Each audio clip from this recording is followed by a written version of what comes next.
She really started off looking pretty terrible, just Ugg boots and maybe some tracksuit bottoms and that kind of thing. Even her wonky teeth were brushed by a magic wand.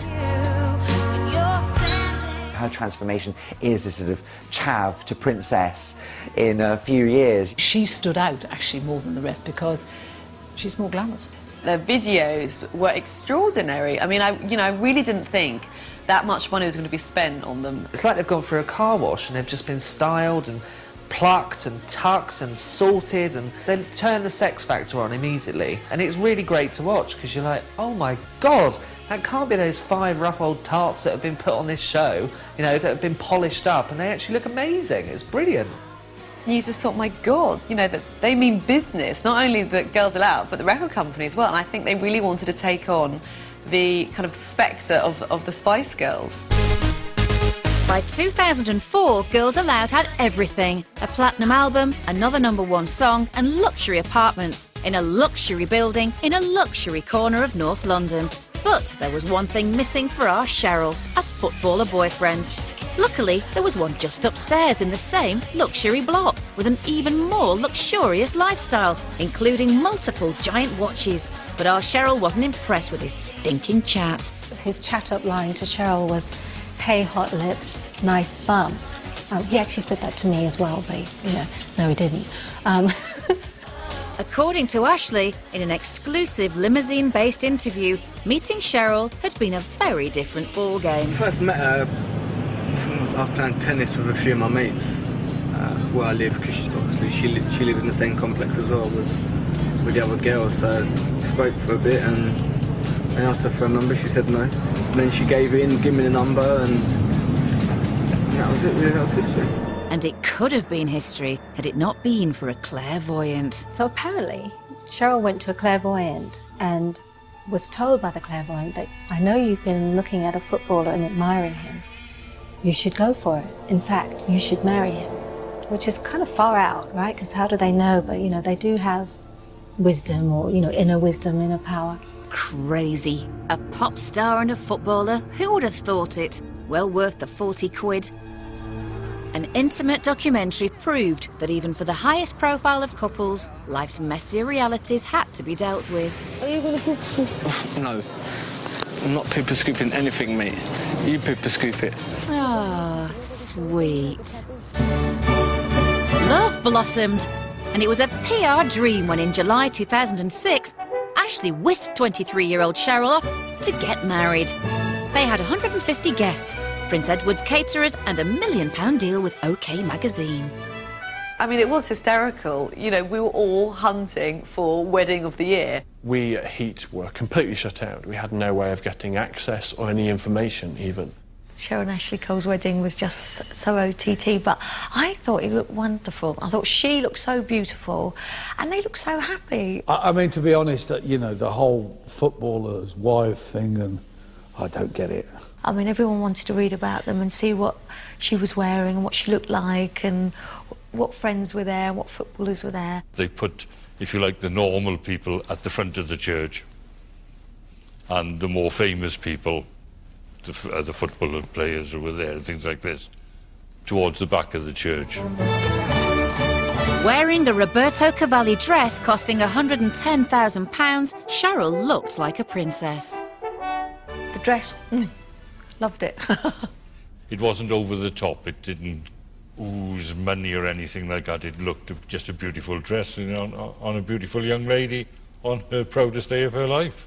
You've got a footballer and you've got a girl from a girl band. You know, really, it could be Posh and Beck's Mark II. The wedding was over the top. They got paid a ridiculous amount for it, but it was kind of the big goodbye, I'm on the A-list now, won't be doing this again.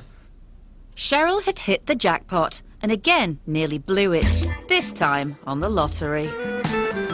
They ended up doing this terrible promotion for the National Lottery where they both dressed up in, I think, these white outfits. This huge car. I mean, it was like the worst outfits you've ever seen. Him with his shirt undone, literally, to kind of belly button level. He even had his really campily his fingers crossed, you know, for the lotto. It was a joke. And I thought it was an ad for a really bad B-type sex movie. You kind of had respect for Posh and Becks then, because you're like, there's no way that they'd ever do anything that tacky, and they've done a lot of tacky things. They're not that short of money. I mean, she's a Girls Aloud, and he's obviously getting paid, what, 50 grand a week for football? Is it really worth looking like a bit of a dildo? So our princess had gone from a council estate in Newcastle to floating on a dream cloud with a footballer and a car. The lottery photos were bad, but things were about to get worse. A lot worse, actually. There was a national outpouring of sympathy for this girl. By 2006, and just 23 years old, Cheryl Cole was part of Britain's top-selling girl band and living a wonderful celebrity, rags-to-riches Cinderella story, guilty of assault, marry a footballer kind of dream. She and Ashley had it all.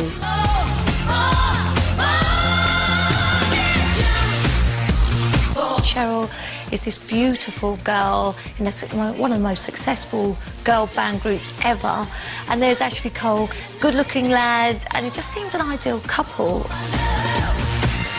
The synergy, the energy created, the paparazzi, they're coming out of the clubs. People went wild for them, they thought it was great. But being married to a footballer, Cheryl had found out that there were 22 in this relationship when England went off to Germany for the World Cup. 1, 2, 3. Come on, England! They were a shoo-in for victory, and a knighthood would surely follow.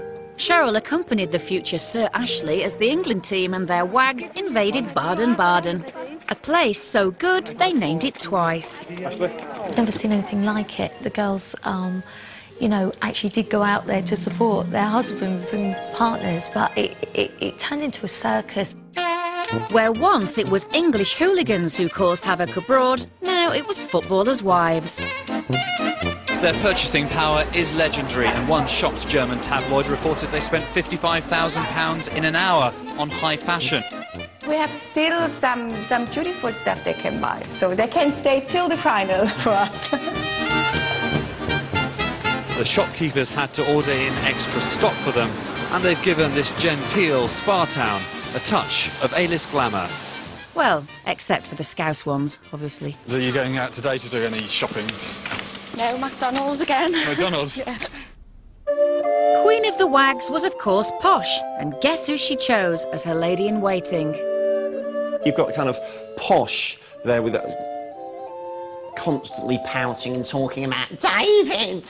And she looked at Cheryl and thought, why not? Fellow singer, she's got talent. And she kind of took her under withered wing.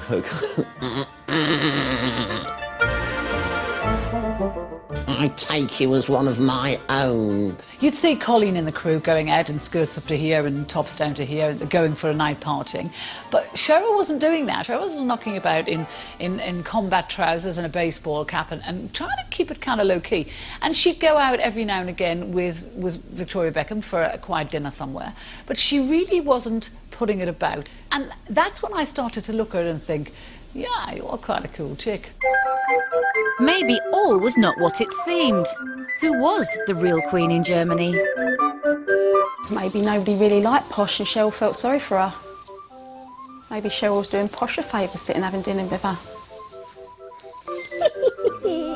The reason that Posh isn't liked and Cheryl is adored is that Posh is manufactured. You know, we know that she's not real. Cheryl, on the other hand, she really doesn't give a stuff. You know, she says what she thinks, and if it's bad, she says it. If it's good, she says it.